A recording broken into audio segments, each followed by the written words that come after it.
leer allá en Salmos capítulo 27, 14. Les decía hace algunos días atrás les decía que había estado leyendo este salmo y le había puesto mucha atención. A veces uno lee la Biblia a la carrera, a veces uno lee la Biblia, la leemos más bien por cumplir una cuota que por querer estudiar. Eso suele pasar mucho. Hay personas que se disponen a leer la Biblia en un año, eligen unos 5 capítulos diarios. De hecho, hay Biblias que traen un plan de lectura de 5 capítulos diarios, y el problema es la intención es muy buena, es excelente, es motivar a leer la palabra de Dios, pero el problema es que se cae en eso, en más por cumplir una cuota, si me permiten decir, que por estudiar.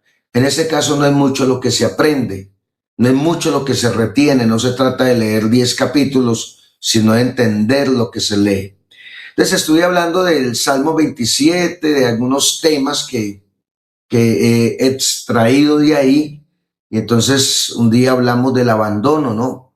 Basados en ese texto que dice: aunque mi padre y mi madre me dejaren, con todo el Señor me recogerá, con todo y lo que eso implica, toda esa situación tan tremenda. También estuvimos, hablando la semana pasada de 27:1 sobre el temor. Sí, si el Señor es mi luz y mi salvación, ¿de quién temeré? Si el Señor es la fortaleza de mi vida, ¿de quién he de atemorizarme? Y quiero hablarles de la espera. El tema para hoy es la espera, y seguimos en este salmo y todavía nos quedan más temas. Entonces el verso 14 dice: aguarda a Jehová, esfuérzate y aliéntese tu corazón. Sí, este es un sí contundente. Sí, espera a Jehová. ¿Por qué lo pone así, de esa manera tan contundente? Porque esperar en el Señor vale la pena. Porque los que miraron a Él fueron alumbrados y sus rostros no fueron avergonzados. Porque el Señor cumple sus promesas, y porque el Señor escucha la oración de sus hijos y también ve el sufrimiento de sus hijos que están pasando por situaciones difíciles, por angustias, por penurias. Parece que la palabra espera ha sido el común denominador en los siervos de Dios por todas las generaciones, y que dicha palabra se ha repetido una y otra vez, ya que todos los siervos de Dios ahí cabemos nosotros, hemos tenido que enfrentarnos a esa palabra sí o sí, todos. Y hay hermanos que en este momento vienen clamando, vienen pidiendo, y el Señor les está diciendo: espera, aguarden.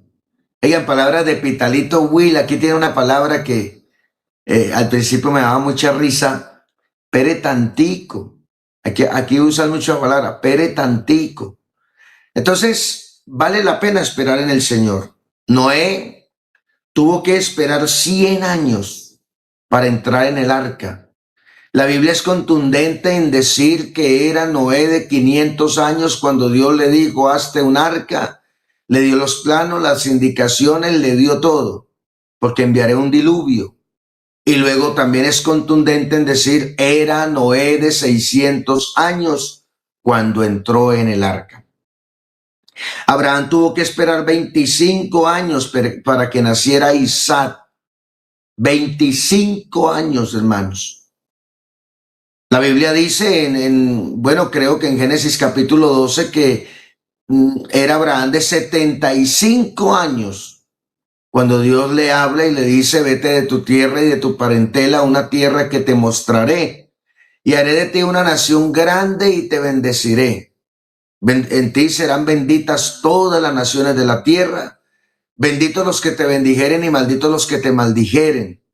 Eso de darle un hijo, de darle una descendencia, Tenía Abraham 100 años cuando esa promesa se cumplió. Israel tuvo que esperar 430 años en Egipto para volver a su tierra prometida. Sabemos que Israel descendió a Egipto en tiempos de una hambruna de 7 años tan espantosa.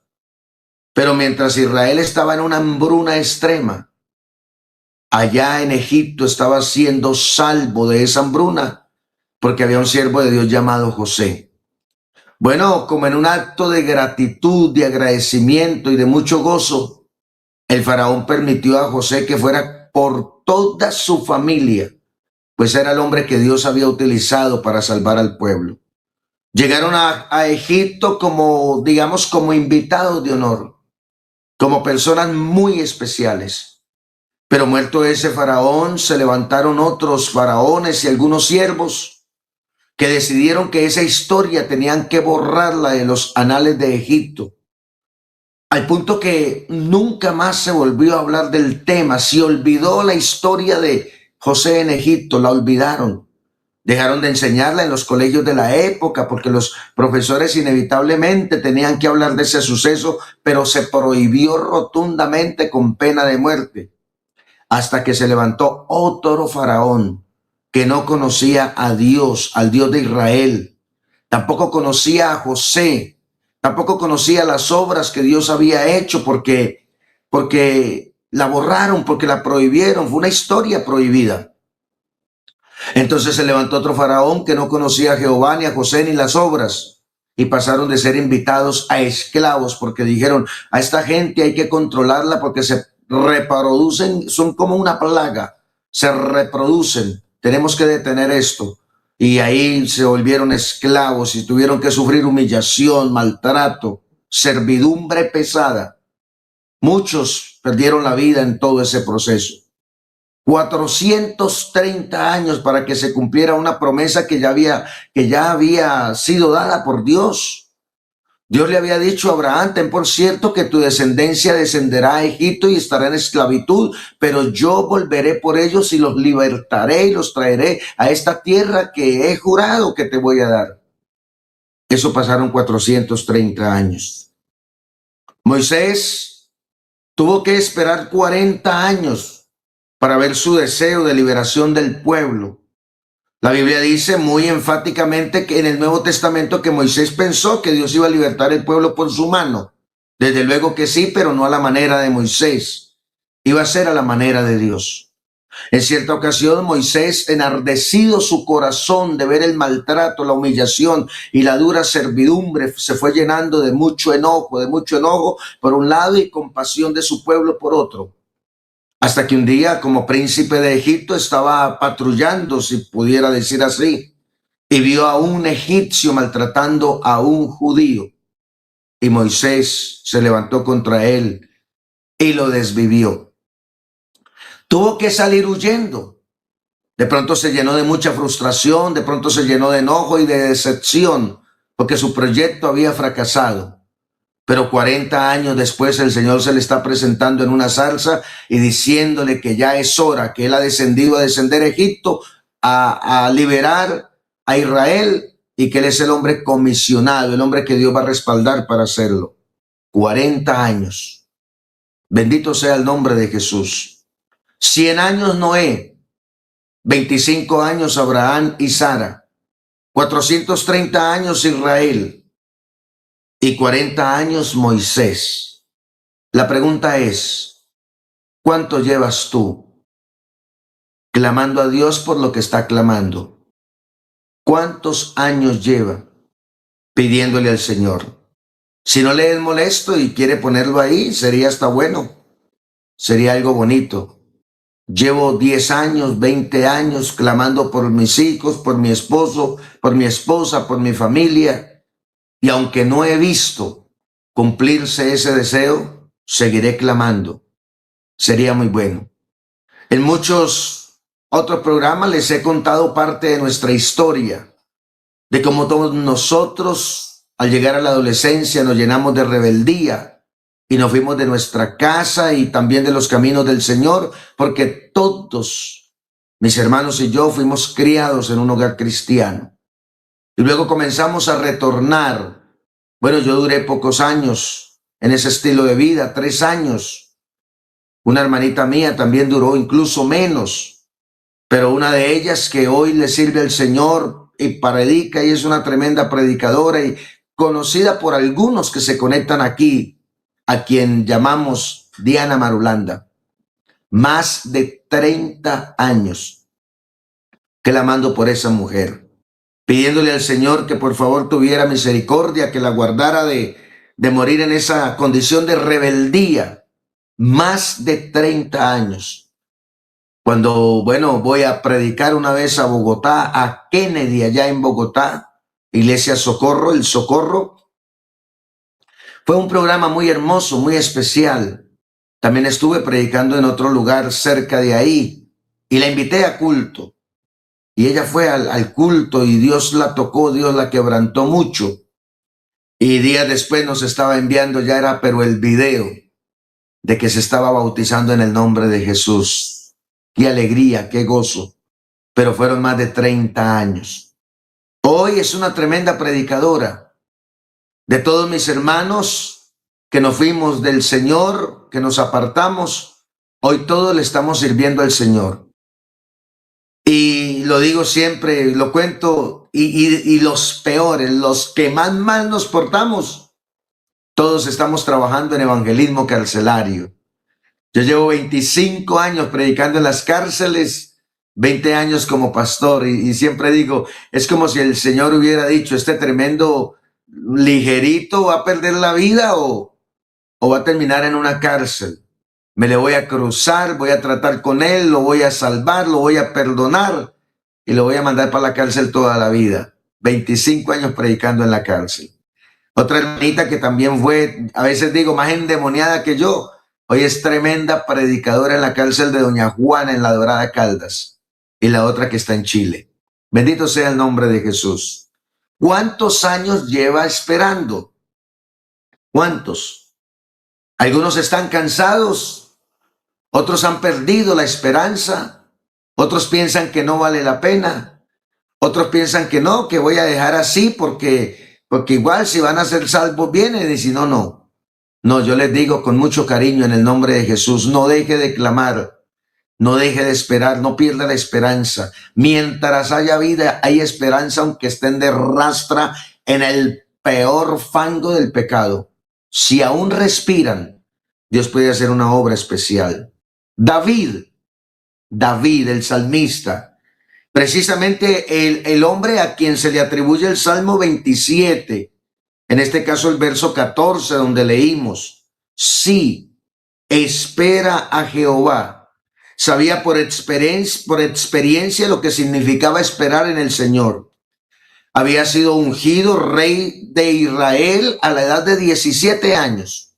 Fíjense ustedes, tenía 17 años cuando llegó el profeta Samuel y a la vez sacerdote a su casa, a la casa de su padre Isaí, diciéndole, reúne a tus hijos, porque he venido para ungir uno que Dios ha levantado de aquí para que sea rey de Israel. Como era de esperarse, lo más lógico, todos lo haríamos. Le están diciendo a un padre que uno de sus hijos será el rey. Obvio que iba a sacar el más grande, el más corpulento, el soldado, el que tenía entrenamiento militar, el más sagaz en todo ese tema. Pero el profeta le dijo, no, Dios lo ha desechado. Porque Dios le había dicho al profeta, no mire su parecer ni su hermosura. No mire lo que tiene frente a sus ojos. Porque tú miras eso, pero yo miro el corazón. Este no me sirve. Entonces Isaí saca el segundo, el tercero, el cuarto, el quinto. Lo saca a todos. Y no está ahí. Parece entonces ser que David no era muy referenciado en la casa. O simplemente por ser un adolescente que se ocupaba de los pastores de las ovejas, porque era pastor de ovejas, a nadie se le ocurrió que era David. Ni se acuerdan de David. Y entonces el profeta tiene que preguntar, ¿aún te queda otro hijo por ahí? Y ahí se acordaron del pelado, como decimos en esta región. Se acordaron del muchacho. Ah, sí, queda David, está en el campo apacentando ovejas. Y el profeta dice, pues no nos sentaremos a la mesa hasta que él no venga. Y lo mandan a llamar. Huele a sudor, huele a lo normal del campo, huele a ovejas.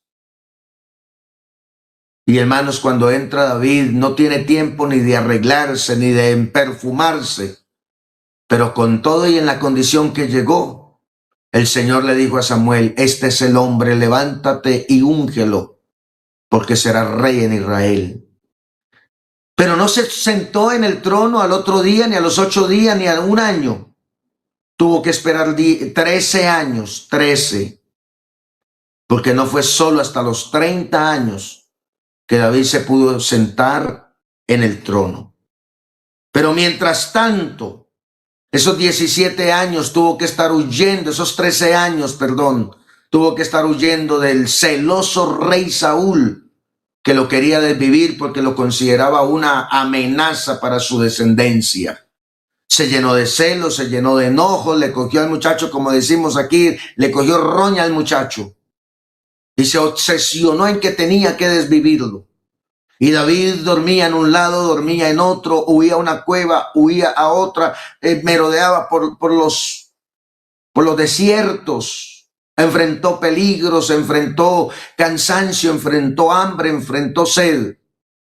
Diría David, pero ¿y acaso no fui ungido rey de Israel? ¿Qué pasa? Sí, pero tendría que esperar 13 años, que mientras tanto sería un entrenamiento de espera, de desarrollar paciencia, pero también un entrenamiento en muchos aspectos de la guerra que después le iban a servir a él, pues en esa huida conoció todo el desierto, todos los recovecos, todas las cuevas, e incluso estuvo entre los filisteos fingiendo de loco, conoció muchas cosas que le servirían como estrategia militar. Por eso David es el más grande de todos los reyes que haya tenido Israel. Fue David, humanamente hablando, porque el Señor es rey de reyes y señor de señores.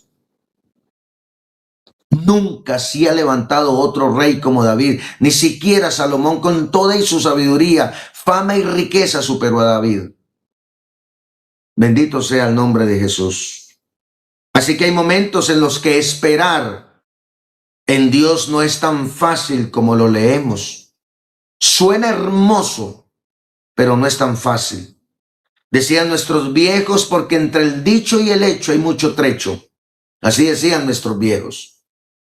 Usted lee la palabra, esperar en el Señor, y eso suena hermoso. ¿Cuántas veces habremos llorado con textos semejantes? Por ejemplo, hay textos que dicen, bueno es esperar en Jehová. Y eso nos llena de aliento y de esperanza, y suena hermoso. Pero una cosa es que suene hermoso y otra cosa es lo que se vive en vida. Muchas veces esperar en Dios no es tan fácil como se lee. Se lee muy fácil. Son tan solo unas pocas palabras. Bueno es esperar en Jehová. 5 o 6 palabras que suenan, son como música para los oídos. Pero cuando estamos siendo procesados, cuando estamos siendo metidos en el horno de la prueba, como el barro que se mete en el horno para ser cocido, cuando estamos siendo metidos en la prueba, en la dificultad, en la angustia, cuando lo que nosotros estamos pasando urge, es de urgencia, como se dice a veces, muchas veces se dice, es de vida o muerte. Cuando viene una enfermedad terminal, cuando viene una crisis económica en la que ya se agotaron todos los recursos, está reportado con los bancos. Los amigos ya no le prestan. Ya perdió la reputación, el testimonio, ya es una persona que dudan frente a la parte económica. Ya le debe hasta los gota a gota y ya no hay gota a gota que le presta, porque entre ese mismo gremio se ha regado la mala fama. De hecho, vienen los gota a gota, mirad que le recogen una nevera, una poltrona o algo. Ahí, esa palabra que suena tan hermoso, bueno es esperar en Jehová. Vivirla es otra experiencia. Cuando todos los días se agrava el problema, como en el caso de Job, de pronto llora una noche entera De pronto se refugia en la palabra toda una noche, se le va de vigilia en llanto, en dolor, en angustia.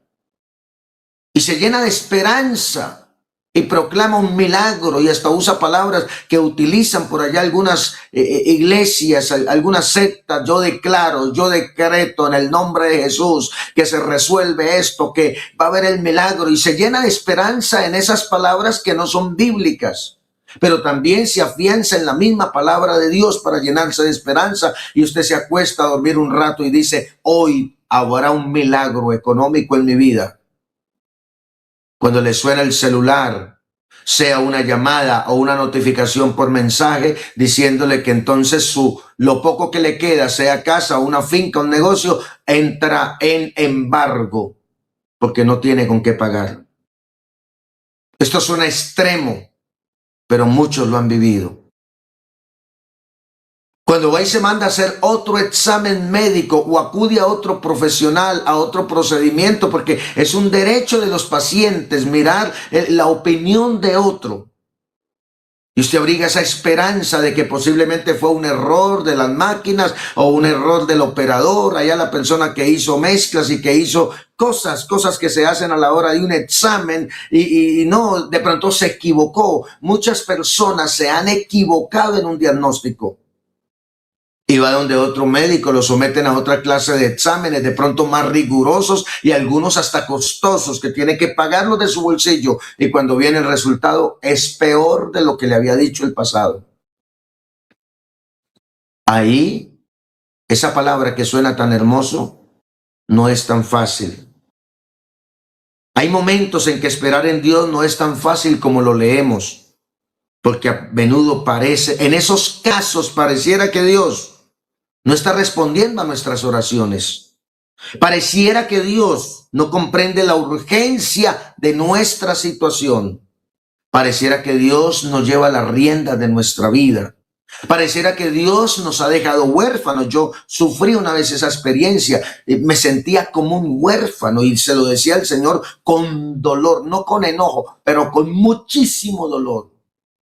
Le decía: Señor, me siento un huérfano teniendo al Padre Todopoderoso por allá, botado al frente de un hospital, botado por allá en una zona verde. Y le decía: me siento un huérfano teniendo el Padre que tengo. Es ahí donde nos cuestionamos y nos preguntamos: ¿realmente valdrá la pena esperar en Dios? Y la respuesta es, desde luego, que vale la pena esperar en Dios. Siempre valdrá la pena esperar en Dios, aunque nuestros ojos de la carne solo vean lo peor, solo vean ruina económica, solo vean enfermedad, solo vean rebeldía en los hijos, descarrío, ver a los hijos caer en las peores situaciones, ver ese esposo que entre más días más rebelde, más detesta más el evangelio, o esa esposa que día tras día odia más el evangelio y más cantaleta y más cosas le pone. Pero valdrá la pena esperar en Dios. Jeremías, profeta, en uno de sus escritos nos hace un llamado a la esperanza, nos hace un llamado a la espera. Pero es curioso, ese llamado lo hace en el peor de todos los momentos que haya vivido Jeremías. Y no solo Jeremías, todo el pueblo. Lo hace en la peor de todas las angustias. Jeremías pronuncia esas palabras. Con todo, y que Dios le ha revelado una cantidad de años que van a pasar, pero aún así Jeremías dice que vale la pena esperar en Dios.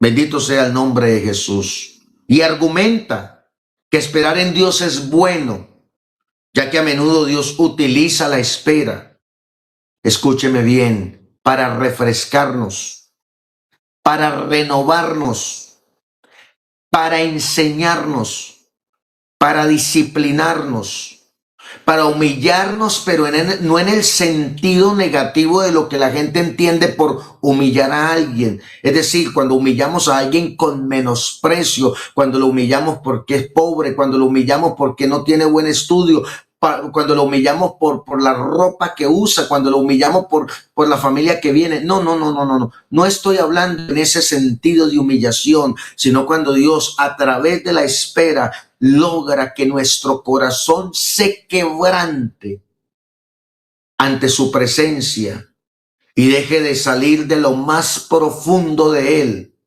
lo que es la dependencia en Dios. Una de las cosas más grandes de la espera es eso. De hecho, los mejores mensajes que Dios me haya dado en la vida, mensajes de altura, o sea, mensajes tan supremamente respaldados por el Espíritu Santo, no los he tenido en los momentos mejores, en momentos de abundancia, en momentos de buena salud, en momentos que todo está bien, en esos momentos que gozamos de todo. No, los mejores mensajes que Dios le haya dado a uno en la vida han sido los mensajes que salen de un corazón probado, reprobado y humillado y lleno de pruebas y de dificultades, en momentos de angustia, en momentos de dolor. Es ahí donde han salido los mensajes más poderosos que haya podido predicar en mi vida.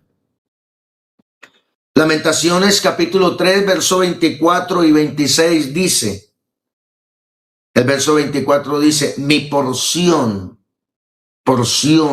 mi parte, mi ración, más que la comida diaria, más que la bebida diaria, más que el recurso económico diario, mi porción es Jehová. Dijo mi alma, por tanto, como mi porción es Jehová, en él esperaré, en él esperaré. Bendito sea el nombre de Jesús. ¿Estás dispuesto a seguir esperando en Dios? Pase lo que pase y venga lo que venga. ¿Está dispuesto? Llevas 20 años clamando. ¿Todavía vas a querer seguir esperando en Dios? Tu hijo se fue de casa en la adolescencia, se llenó de rebeldía, cayó en vicios, cayó en drogas, cayó en bandolas, cayó en pandillas, ha estado en la cárcel una y otra vez, y ya llevas 20 años clamando por tu hijo. ¿Crees que vale la pena seguirlo haciendo? Sí, y 1000 veces sí. Si aún respira, aunque le falte un ojo que perdió en ese mundo de ñompirería, aunque le falte una mano, aunque le falte un pie, aunque ande en silla de ruedas, aunque se arrastre, hermano, porque en el mundo de la indigencia hay gente que arrastra y sigue en el mundo de la indigencia. Si aún respira, vale la pena seguir esperando en Dios. ¿Llevas cuánto? 10, 15, 20 años orando por esa hija que hasta le ha caído en ese mundo de trabajo, de esa vida, ¿no? Es que aquí uno se tiene que cuidar de ciertas palabras porque para que no veten el video. Pero esas mujeres de esa vida ya que trabajan con hombres, porque hermanos, pareciera que no, pero muchas familias cristianas están pasando por ahí con hijas en ese mundo. Han perdido hasta la belleza física. Esa adolescente que era hermosa, radiante, esa joven, llena de tantos atributos físicos en ese mundo de trasnocha, de pernicia, de fornicación, de licor, de vicio. ¿Usted se imagina cuántos espíritus se mueven en ese mundo? El apóstol Pablo dice que el que se une a una mujer de esa vida, un cuerpo es con ella. Dígame entonces esa mujer que han pasado por su vida 100, 200, 500 hombres y más. De hecho, hubo una joven por ahí en otro país que quería marcar un récord de estar en determinada cantidad de horas con una cantidad de hombres que hacían fila. Usted se imagina todo el mundo espiritual ahí. Pues no importa, aunque si aún respira, siga predicando. Usted no se imagina, hermanos, en qué momento llegará el milagro. Nosotros hace años hicimos un trabajo aquí con esas mujeres, aquí en esta ciudad. Nos fuimos con un grupo de hermanos. Un hermano planteó la idea. Tengo esa honestidad para que no quede, ay, el pastor David. No, no nació en mí la idea. Nació en un hermano, servidor de una iglesia. Y nos propuso, ¿por qué no vamos a ese lugar y reunimos a esas mujeres y les hablamos de Dios? Bueno, socializamos y llegamos a un acuerdo, y como él fue el hombre que planteó la idea, lo comisionamos. Me dijo, haga lo que haya que hacer, haga los contactos. Y se dio la tarea de irse aquí a la carrera segunda de Pitalito con calle Octava, en una esquina donde se amontonan esas mujeres todos los días. Y fue y contactó a la proxeneta, a la mujer que manda ahí, a la que tiene el dominio del área. Porque hasta eso se da uno cuenta, uno no sabe eso, uno se imagina que una mujer un día aburrida porque no hay trabajo, porque no tiene opciones, porque está en hambruna, dijo, no, pues me voy a trabajar con mi cuerpo y que se paró en una esquina y que ya. No, señor. Ahí hay un gobierno, ahí hay una organización. Le planteamos la idea a esa señora, a la jefa de toda de esa región, de esa zona. Le dijimos que queríamos tener un detalle con ellas, llevarlas a un restaurante, darles un almuerzo, llevarles una serenata, llevarles una torta de cumpleaños y compartir con ellas una palabra. Dijo, sí, señor, qué trabajo tan hermoso. El día tal a tales horas. Y fuimos y contratamos un restaurante exclusivo para esa función. Y le llevamos la palabra. Oh, hermanos, cómo lloraban algunas de esas mujeres. Ni siquiera podían tomar sus alimentos porque el llanto no las dejaba. Algunas de ellas decían, es que tantos años los hombres contactándonos para el vicio, para la fornicación, para el adulterio, para el pecado. Y hoy ustedes, un grupo de hombres, nos han contactado no para eso, sino para decirnos que Cristo nos ama, que Dios nos ama. Cómo lloraban escuchando alabanzas. Desde luego, como pastor de ese grupito, por la gracia de Dios, había otro pastor y entonces me pidieron predicar la palabra de Dios. Nos lleve un mensaje de juicio, un mensaje de ira, un mensaje de amenaza. A ustedes no les espera sino juicio, condenación. Ustedes han destruido cientos de miles de hogares. Ustedes son de lo peor del mundo. No, les llevé un mensaje de misericordia, de amor. Bueno, ayer domingo, hace 15 días estuve en la iglesia de Isnos. Saludo para los hermanos de Isnos que en caso estén aquí. Y había ido también una jefa de un bar de esos, había ido a la dominical, fue al culto, una mujer apartada, pero que tiene un corazón desesperado por Dios, pero no se han roto esas ataduras. Vea usted las cosas de Dios. Usted no sabe a qué hora Dios puede decir, ya llegó la hora de la respuesta. Conté el testimonio en Pitalito, lo conté allá, conté el testimonio. Y esa mujer estaba ahí. Oh, fue quebrantada y a través de una hermanita que le ha venido hablando de la palabra, le dijo, yo quisiera que hicieran ese mismo programa, lo hicieran allá en mi bar, allá con las muchachas. Dígame a quién le dijo. El martes siguiente ya estábamos allá, predicando con un grupo de hermanos, les llevamos serenata. Fuimos ahí enseguida al lugar de ese donde ella tiene su casita. Ahí hicimos, la gente pasaba y generaba curiosidad. Porque pues un grupo de evangélicos en esa zona de tolerancia, zona de tanto pecado y tanta maldad. Hay gente que, alguien dijo, no, yo no voy por allá, eso es un desprestigio para el evangelio. ¿Acaso Cristo no eran esas personas las que Cristo buscaba y con las que se juntaba y con las que comía? ¿Cómo vamos a salvar al pecador si sacamos nuestras etiquetas? No, yo soy pastor, ¿qué le pasa? Yo soy el coordinador nacional de evangelismo carcelario. ¿Qué tal que salgan una foto y me hagan un montaje? Porque en un momento de esos que abrace una mujer para orar por ella y salga y mire el pastor, me importa un comino, perdóneme que se me salió el carcelario, me importa un comino, que armen montajes, que me boleteen, pero por un alma, hermanos, por un alma. Bueno, llegamos allá, otro anciano a quien apreciamos mucho y que Dios usa mucho, también predicó. Ese día le dimos dos mensajes y oramos por una joven llena de tatuajes. Era apartada del Señor. Había sido hasta líder de damas Dorcas. Cómo la tomó el Espíritu Santo y cómo temblaba esa mujer tocada por la presencia de Dios. Vale la pena esperar en Dios. Vale la pena seguir clamando. Vale la pena seguir llorando, vigilando, ayunando, orando. Bueno es, Jeremías 3:25, bueno es Jehová a los que en él esperan. Al alma que le busca, él es bueno. Él es bueno al alma que le busca. Y el verso 26 dice, bueno es esperar en silencio la salvación de Jehová. Me llama mucho la atención esa expresión, en silencio.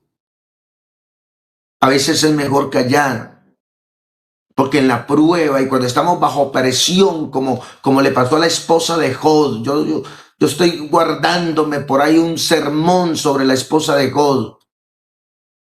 No digo más.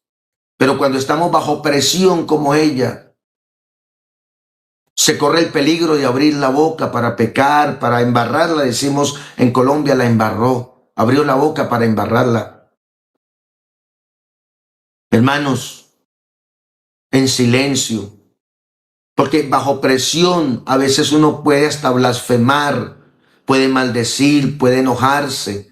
Bajo presión puede decir cosas descomedidas de Dios, puede decir cosas de las que después se puede arrepentir, le pueda doler, pueda sentir vergüenza. Imagínese uno abrir la bocota contra Dios y después se va a arrodillar y ¿con qué cara uno cómo hace para pasar ese momento? Lo pasa porque la misericordia de Dios es impresionante, porque Él no nos paga conforme a nuestros pecados, pero uno siente tanta vergüenza. Por eso dice, bueno es esperar en silencio. En silencio. Al menos no abramos la boca para blasfemar, para maldecir, para pecar.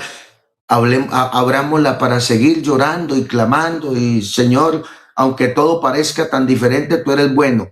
Pero si la hemos de abrir para el mal, en silencio. Permítame terminar porque como les digo, Dios mío, estoy aquí, espero volando. 3 cosas del Salmo leído en 24, 27, 14. Número 1, aguarda a Jehová. Número 2, esfuérzate. Llevas 20 años, llevas 30, llevas 40 años clamando. Toca esforzarse. Sígale, esfuérzate. Número 3, y aliéntese tu corazón. Y termina con lo que inicia. 3, unas palabras encerradas en lo mismo. Número 1, aguarda a Jehová. Y para terminar, sí, espera a Jehová. Lo mismo. Cuando el salmista dice aguarda a Jehová, está diciendo espera, aguarda que Él te escuche, aguarda que Él haga la obra, aguarda que Él responda, aguarda que haga el milagro. Sí, espera a Jehová. Sigue esperando, mi hermano. Sigue esperando. Ese es el tema de hoy, la espera. No es fácil. Leerlo, hermoso. Leerlo, apasionante. Leer el Salmo nos ha quebrantado muchas veces en el buen sentido. Pero vivirlo es otra cosa. Vivirlo en la enfermedad, vivirlo en la bancarrota, vivirlo en cuando se descontrola toda la familia y aunque no juego dominó ni nada de eso, pero hablan por ahí del efecto dominó, ¿no? Uno ve por ahí videos donde arman cosas tan hermosas a punta de fichas, de esas fichas, y luego empujan una y detrás de esa todas las fichas y se ven hasta imágenes lindas, pero una ficha tumba todas las demás. O también suele la gente decir se derrumbó como un castillo de naipe. Perdónenme usar estas ilustraciones, pero las hemos visto, aunque no las juguemos, aunque no participemos, pero uno ha mirado por ahí. A veces la familia es así. A veces la familia se desmorona con esos efectos. En casa fue así. La primera en irse de casa, siendo una niña de 11 años, que se voló con unas primitas, se voló de la casa con 11 años. Y detrás de ella seguimos todos. Todos nosotros no era sino llegar a la adolescencia. Cuánto sufrió nuestra viejita, hermanos, que nos enseñó la palabra, que nos dio ejemplo. Jamás hemos visto un mal testimonio de nuestra anciana, hoy es esposa de pastor. Jamás. Una vida de sufrimiento y ver cómo sus hijos, bueno, ella se casa, o sea, entra padrastro a la casa, un excelente hombre, pastor. Pero no, celos de adolescentes, nos llenamos de celos en la adolescencia y el malo era él. Hoy tenemos que reconocer, él no era el malo. Llevan más de 30 años de casados y ahí ha estado ese hombre, ha sido un excelente padre, un excelente esposo. Pero claro, nosotros todos adolescentes, llegó un extraño a la casa, llegó un hombre y le cogimos odio, lo detestamos, lo aborrecimos. Celos de adolescentes. No manejamos eso y todos nos fuimos de la casa. Ahora queda nuestra madre con un esposo, pero sin sus hijos, que son adolescentes, no son mayores. Y a orar. Pero jamás dejó de orar por nosotros. Jamás dejó de clamar. Nuestra amada madre, hermanos. Además, iba a predicar a un pueblo a 1 hora por una carrilera, a veces solita, a predicarle a otros cuando sus hijos eran lo peor del pueblo, porque nosotros estábamos entre lo peor del pueblito de crianza. Pero hoy, todos esos hijos, hoy le servimos a Dios. Aguarda a Jehová, esfuérzate.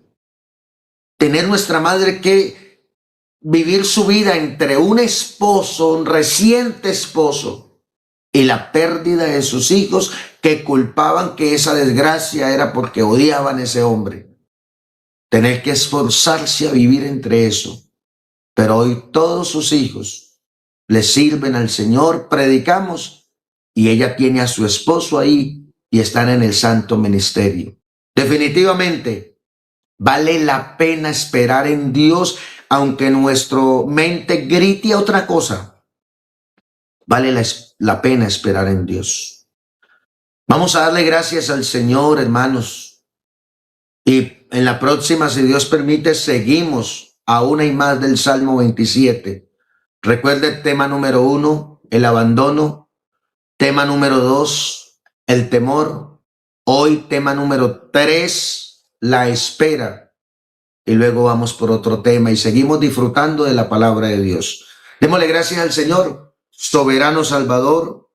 Gracias, muchas gracias. Bendito tu nombre por los siglos de los siglos. Gracias por tu palabra, gracias por tu amor. Tu palabra nos da esperanza, tu palabra nos da confianza, nos da aliento, nos motiva. Tu palabra es una tremendísima bendición. Te ruego aquí por todos estos padres que están clamando por sus familias, sus hijos, esposas, esposos, por estos hermanos que están pasando por momentos de economía tan difícil, por los que están pasando por un momento de salud crítico y que llevan clamando y a veces como que tratan de perder la esperanza, pero aquí están. Fortalécelos, aliéntalos, déjalos sentir tu mano poderosa y por favor, Señor, responde al clamor de tus hijos en el nombre del Señor Jesús. Amén, amén.